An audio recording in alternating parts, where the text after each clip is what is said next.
తెలంగాణ రాష్ట్రంలో పంచాయతీ ఎన్నికల వాతావరణం వేడెక్కింది. మరోవైపున అభ్యర్థులు తమ సర్పంచ్గా గెలిపిస్తే తమ గ్రామానికి ఇది చేస్తాం అది చేస్తాం అంటూ హామీల వర్షం కురిపిస్తుంది. ముఖ్యంగా ఖమ్మం జిల్లా నెలకొండపల్లి మండలం మోటాపురం గ్రామానికి చెందినటువంటి ఓ వ్యక్తి తాను సర్పంచ్ అభ్యర్థిగా గెలిస్తే ఈ గ్రామానికి చేయాల్సిన సేవతో పాటు హామీలు అంటే ఆ ప్రజలకు అందించేటువంటి ఏదైతే ప్రభుత్వం నుంచి అందిస్తామో తర్వాత ఆయన వ్యక్తిగతంగా కూడా ఊర్లో ఉన్నటువంటి దేవాలయానికి స్థలం కావచ్చు, మరోవైపు ఇంటి పనులు కావచ్చు, మరోవైపు వాటర్ పన్ను కావచ్చు, లేదా ప్రతి ఒక్క పండగకు హిందూ ముస్లిం క్రిస్టియన్స్ ఇట్లా ప్రతి దానికి తన స్తోమతను బట్టి 100% నేను సహాయం చేస్తానంటూ ఒక వాట్సాప్ వీడియోలో వైరల్ అయిపోతుంది. దీనికి సంబంధించి మనతో పాటు అసలు అభ్యర్థి ఆ క్యాండిడేట్ మనతో పాటు ఉన్నారు. మనం మాట్లాడుతుందాం. రావిల కృష్ణారావు అనే వ్యక్తి మోటాపురం గ్రామం చెందిన వ్యక్తి. తను కొన్ని రోజుల నుంచి కూడా అతను వివిధ రకాలుగా అంటే వ్యాపారం చేసుకుంటూ అంతా కూడా కుటుంబాన్ని పోషించుకుంటున్న నేపథ్యం. దీనికి సంబంధించి తను చేసినటువంటి వైరల్ విషయం సంబంధించి మనం మాట్లాడుతుందాం. అన్న చెప్పండి, మీరు సర్పంచ్ అభ్యర్థిగా నిన్ననే నోటిఫికేషన్ వెలువడింది. ఆ వెలువడిన క్షణం నుంచి కూడా మరలా ఒక్కసారిగా మీరు బరిలో ఉండే విధంగా మీరు గెలిస్తే చేసేటువంటి అభివృద్ధి పనులపై ప్రజలకు హామీ ఇచ్చే విధంగా ఒక వైరల్ చేశారు, ఒక మంచిగా ఒక స్క్రిప్ట్ కొట్టి. ఏంటి అసలు దీని సారాంశం? నేను ఈ మూటాపురానికి నాకు మా అమ్మ మా నాన్నని కన్న ఊరిది.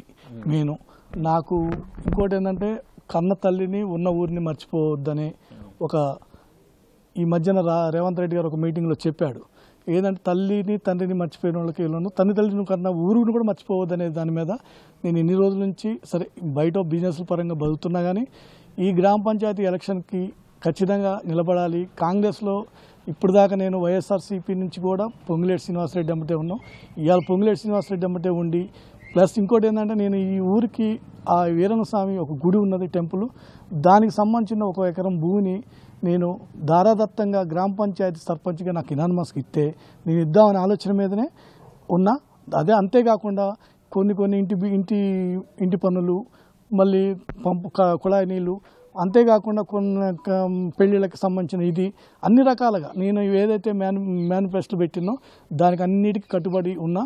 దానికి ఎలాంటి తారతమ్యాలు పర్ఫెక్ట్గా ఉన్నా. ఇంకోటి ఏంటంటే మా మూటాపురం గ్రామ పెద్దలు మరియు అన్ని పార్టీలు ఉన్న ఆల్వేస్ పార్టీలు అన్నీ కూడా ఒక కొలిక్కి వచ్చి దీని మీద చర్చ నడిచి ఇది కరెక్టు. ఎందుకంటే నేను ఈ ఊరు అభివృద్ధి కోసం తోడ్పడుతాను కానీ నాకు దీని మీద ఏం లేదు. నేను వ్యాపారపరంగా సంపాదించుకున్నాం, బయటికి వెళ్ళినాం, కష్టపడ్డాం, సంపాదించుకున్నాం. సొంత ఊరు కాబట్టి నేను ఏదో చేయాలన్న ఆకాంక్ష మీదనే వచ్చా. దానికి ఒక ప్లాట్ఫామ్ కావాలి. ఆ ప్లాట్ఫామ్ ఏదంటే సర్పంచ్ అనే ప్లాట్ఫామ్. దానికి ఆ ప్లాట్ఫామ్కి తగ్గట్టే నేను ఈ ఊరికి ఈ 1 ఎకరం భూమిని ఒక వీరన్న స్వామి టెంపుల్కి దానదత్తంగా ఇద్దాం అనుకుంటున్నా. దానికి సంబంధించిన ఒక సర్పంచి పదవిని నేను ఆశించా. అది మా ముఠాపురం సంబంధించిన గ్రామ పెద్దలు అందరికీ తెలియపరిచిన. దాని వాట్సాప్ ద్వారా నేను ఏమేం చేస్తాను, నేను ఎన్ని రకాలు చేస్తాననేది ఒక మేనిఫెస్టో రిలీజ్ చేసిన. అది మీ అందరికి చూపెట్టిన. ఇది నేనేంటంటే ఒక ముఠాపురం గ్రామాభివృద్ధి కోసం పోరాడుతున్నా. నాకు ఆ పదవి మీద లేకపోతే ఈ గ్రామ పంచాయతీ పదవి మీద నేను సంపాదించాలని ఇలాంటి అనేది నాకు కోరికలు ఏం లేవు. ఓన్లీ ఊరికి సేవ చేద్దాం అనే దాని మీదనే నేను నా కాన్సెప్ట్. ఇక్కడ ఏంటంటే ఒక గ్రామ పంచాయతీకి వచ్చి ఇప్పుడు నేను పెట్టే ఖర్చు ఎంత వస్తుందంటే నా పొలం అయితే నేను మిగతా కార్యక్రమాలకి 70-80 లక్షలు వస్తుంది.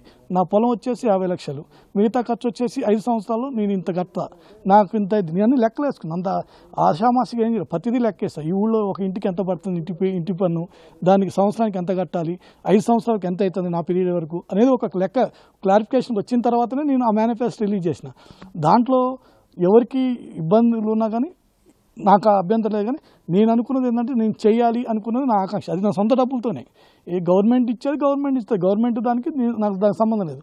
నేను చేసేదానికే కట్టుబడి ఉన్నా. నా డబ్బులు. ఈ ఊర్లో ఎంత ఓట్ బ్యాంక్ ఉంది, ఎన్ని వార్డులు ఉన్నాయి? ఆ గతంలో ఇలాంటి హామీలు ఇచ్చిన నేతలు అయితే ఎవరు లేరు, కానీ మీరు మొదటగా వచ్చారు. మీతో అంతప్పుడు మరి కొంతమంది కూడా ఇట్లా మీరు ఇచ్చిన తర్వాత స్వాగతించారా మీ ఊరు గ్రామస్తులు? కనుక చాలామంది మా పెద్ద మనుషులు మొత్తం మా ఊర్లో ఉన్న అన్ని పార్టీల పెద్దలు కూడా గౌరవించారు, మంచి పని చేసేదన్నారు.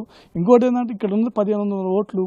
దీంట్లో ఏంటంటే ఆల్వేస్ అన్ని పార్టీలు ఉన్నాయి. సిపిఎం, సిపిఐ, టీఆర్ఎస్, టీడీపీ, అన్నీ ఉన్నాయి. అన్ని పార్టీల కూడా నేను హ్యాపీగానే మంచిదే నేను అనేదానికి వాళ్ళు మా పెద్ద మనసుతో చేసుకొని వాళ్ళు అర్థం చేసుకొని మన ఊరికి ఉపయోగపడుతుంది అనుకుంటే నేను ఎనీ టైం వాళ్ళకి ఇది చేస్తా, ఇబ్బంది ఏం లేదు. ఇది ఒకటే కాదు, గతంలో కూడా ఊళ్ళో షిరిడి సాయిబాబా గుడి కడితే 1 లక్ష రూపాయలు డొనేషన్ కూడా ఇచ్చా. ప్రతి గుడికి వీరన్న స్వామి జాతరకి నేనే లాస్ట్ రోజు నన్ను అలంకారం చేయమంటే నాకే ఒప్పు చెప్తారు. వాళ్ళు నా మీద ఉన్న నమ్మకం అది, ఎందుకంటే వీళ్ళు చేస్తారు అనే నమ్మకం మీదనే ఎట్లా వదిలిపెట్టారు, దీన్ని కూడా అదే నమ్మకం మీదనే నేను ఆశిస్తున్నా. 10 వార్డులు ఉంటాయి, ఊరు మొత్తం మీద 10 వార్డులు అండి. 1500 మంది, దగ్గర 1500 మంది ఓటర్స్ అట్లా సార్. అంటే ఎక్కువ దీంట్లో ఈ 10 వార్డులలో ఎక్కువ గెలుపోటములకు శాసించే వార్డులు ఎన్ని ఉంటాయి? ఒక 5-6 మెయిన్ సార్, 5-6 ఉంటాయి. ఎక్కువ ఇప్పుడు టీడీపీ ఎంత ఉంది, సిపిఎం ఎక్కువ ప్రధానంగా సిపిఎం పార్టీ, సిపిఐ పార్టీ ప్రధానంగా ఉందని చెప్తున్నారు. మరి మీరు ఏ పార్టీ నుంచి ఒకవేళ పోటీ చేద్దాం సార్? నేను ఫస్ట్ నుంచి కూడా నేను కాంగ్రెస్ అభ్యర్థి, కాంగ్రెస్ పార్టీ నుంచే ఉన్నా. కాంగ్రెస్ పార్టీ వాళ్ళు నాకు టికెట్ ఇవ్వాలా, వాళ్ళ ద్వారానే సిపిఎం వాళ్ళని, సిపిఐ వాళ్ళని, టీఆర్ఎస్ని, టీడీపీని అందరినీ రిక్వెస్ట్ చేసి నేను యునానిమస్గా తీసుకున్నామనే చూస్తున్నా తప్ప కానీ పోటీ అనేది వద్దు. పోటీ పడడానికి ఇది వాళ్ళు మనస్ఫూర్తిగా నాకు ఇస్తే ఏం లేదు, లేదా వాళ్ళు చెప్పిన దాని మీద నాకు ఇబ్బంది అనిపిస్తే నేను ఇండిపెండెంట్గా పోటీ చేద్దామని ఒక ఆలోచన ఉంది. అది పైన దేవుడి కృప, మన ముఠాపురం గ్రామ పెద్దల ఆశీస్సులతోని నేను దేనికైనా సంసిద్ధంగా ఉన్నాను. అలాంటప్పుడు మరి మీరు ఇవాళ ఇండిపెండెంట్ చేస్తే ఒకవేళ మీరు కాంగ్రెస్ పార్టీ అంటున్నారు, ఒకవేళ పార్టీ నిలబెట్టిన అభ్యర్థి మళ్ళీ విజయానికి దూరం చేసినట్టు కాదా? అంటే ఒక అభ్యర్థికి మీరు ఇవ్వాలి ఇది, ఎందుకంటే ఇది ఒక నోటీస్ పాయింట్ కూడా. ఒక అభ్యర్థికి ఒక పదవి ఇవ్వాలి, ఒక అభ్యర్థికి ఒక పదవి ఇవ్వకుండా అదే అభ్యర్థికి 2 పదవి, ఒక పదవి ఆల్రెడీ నామినేటెడ్ పోస్ట్ ఇచ్చారు, ఒక డైరెక్టర్ ఇచ్చారు, అదే మనిషికి ఇంకో పదవి ఇస్తానంటే మిగతా ఉన్న కార్యకర్తలు, ఎప్పటి నుంచో కాంగ్రెస్లో పనిచేసిన కార్యకర్తలు, వాళ్ళ దుస్థితి ఏంది, వాళ్ళ పరిస్థితి ఏంది, ఇలా ఏ వర్కులు రాకుండా ఒక 2-3తోనే ఈ ఊర్లో పట్టు చేసుకుంటూ వాళ్ళే చేస్తుంటే మిగతా వాళ్ళ పరిస్థితి, కాంగ్రెస్ వాళ్ళ పరిస్థితి దీని స్థితిలో ఉన్నది. ఎందుకంటే వాళ్ళు మాకేమీ రావట్లేదు, మమ్మల్ని ఎవరు పట్టించట్లేదు. ఫస్ట్ నుంచి సీనియర్ పార్టీ నుంచి ఉన్నాం మేము, ఉన్నవాళ్ళు వాళ్ళ పరిస్థితి ఏంది, చాలామంది సీనియర్ నుంచి కాంగ్రెస్ నుంచి, ఇవాళ శ్రీనివాసరెడ్డి గారు వైఎస్ఆర్సీపీ నుంచి కాంచి ఇక్కడ రాజశేఖర రెడ్డి గారి విగ్రహం వేసిన కాంచి, అలా ఎంపీ చేసిన శ్రీనివాసరెడ్డి గారి కాంచి ఇయాల్టి వరకు కూడా మేము శ్రీనివాసరెడ్డి గారి అంచుల్లో నడుతున్నాం, ఆయన చెప్పిన మాటల్లో నడుతున్నాం. నేను దయచేసి ఏంటంటే ఒకసారి మాకు ఇది యునానిమస్ కావాలి, మా ఊరు ఎలక్షన్ వద్దనేది నా ఆలోచన. అంటే మరి మీ అధిష్టానం దృష్టికి అని తీసుకెళ్ళిన పార్టీ అంటే మీ ఊరు గ్రామ పెద్దల నుంచి, మీ పార్టీ తరఫు నుంచి, గ్రామ పార్టీ తరఫు నుంచి ఏమన్నా అంటే మంత్రి ఇప్పుడు ఎందుకంటే పాలేరు నియోజకవర్గంలో ఉంది ఈ మోటాపురం, ఈ ప్రాతినిధ్యం వహించిన రెవెన్యూ శాఖ మంత్రి పొంగులేటి శ్రీనివాసరెడ్డి, ఆయన దృష్టికి అనుకుంది ఈ సంఘటన. నేను గతంలో కూడా శ్రీనివాసరెడ్డి గారికి కలిసినా చెప్పా, సార్ ఇట్లా చేస్తా, ఇట్లా అంటే మంచిగా ఉంటుందమ్మా నువ్వు అని అన్నాడు. తర్వాత దయాకర్ రెడ్డి గారితో మాట్లాడుతూనే ఉంటున్నా, దయాకర్ రెడ్డి గారు ఏ నిర్ణయం తీసుకుంటారో చూస్తున్నా. దయాకర్ రెడ్డి గారికి ఆల్రెడీ మొత్తం ఆయనతో నేను మాట్లాడుతూనే ఉంటాను, అది ఫైనల్ నిర్ణయం అన్నది తెలుస్తుంది. నెక్స్ట్ మొత్తం మీరు ఇచ్చిన హామీలు ఎన్ని? మొత్తం సార్ 24 సార్. 24 హామీలు ఇచ్చారు. ఏమి ఇచ్చారు? అందరూ ప్రధానం ఏమన్నాయి? ప్రధానం ఏంటి సార్, ఇంటి బిల్లు కట్టాలి సార్. ఇంటి బిల్లు కట్టాలంటే ఒక సంవత్సరానికి వచ్చి 2 లక్షలు ఈ ముఠాపురం నుంచి వసూలు చేసే డబ్బులు ఎంత అంటే ఒక సంవత్సరం నుంచి 2 లక్షలు, 5 yearsకి ఎంత అవుతుంది? 10 lakhs వస్తాయి. ఇది మెయిన్ బడ్జెట్లో మెయిన్. మాకు సైకిల్ కూడా ఇస్తారు, దూర ప్రాంత విద్యార్థులకు కూడా సైకిల్ కూడా ఇస్తా అని చెప్పారు. విషయం ఏంటంటే మాకు ఇక్కడ మల్లెపల్లి అటాచ్డ్ ఉంది, మల్లెపల్లికి హై స్కూల్ ఉన్నది. ఆ హై స్కూల్కి పోవాలంటే ఒక 10 మంది 5 ఆడపిల్లగాళ్ళు ఉంటారు, వాళ్ళకి ఇప్పించడం తప్పేం లేదు సార్. స్వచ్ఛందంగా ఇప్పుడు ఇవాళ శ్రీనివాసరెడ్డి గారు స్వచ్ఛందంగా సైకిల్ పంపిణీ చేస్తారు, మేము మమ్మల్ని చేస్తామంటే వద్దని అండు సార్, మాకు సహకరిస్తాడు కాబట్టి మేము దానికి కూడా మా సొంత డబ్బులు వేసుకొని, మా సొంత ఖర్చులు వేసుకొని ఇస్తూ ఉంటాం, కానీ ఎవరిని మేము అడగట్లేదు, ఎవరిని ఇది చేయట్లేదు, మా సొంత డబ్బులు పెట్టి ఇప్పిద్దాం అనుకుంటాం. ఇనామర్స్ అయితే అయిపోతే గ్రామానికి సంబంధించి ప్రభుత్వం కూడా 10 లక్షల రూపాయలు ఇస్తుంది అన్నట్టు వ్యవసాయ శాఖ మంత్రి తుమ్మల నాగేశ్వరరావు బహిరంగంగానే చెప్పారు. అంటే అది కూడా మరి ఆ అమౌంట్ అన్నిటి ఖర్చు అవుతుంది? లేదు సార్, ఆ 10 లక్షలు ఊరికే ఖర్చు పెట్టాలి, మా సొంతానికి ఖర్చు పెట్టాలి, గ్రామ పంచాయతీకి సంబంధించింది ఖర్చు పెడతాం, అది నా డబ్బులకు సొంతానికి సంబంధం లేదు.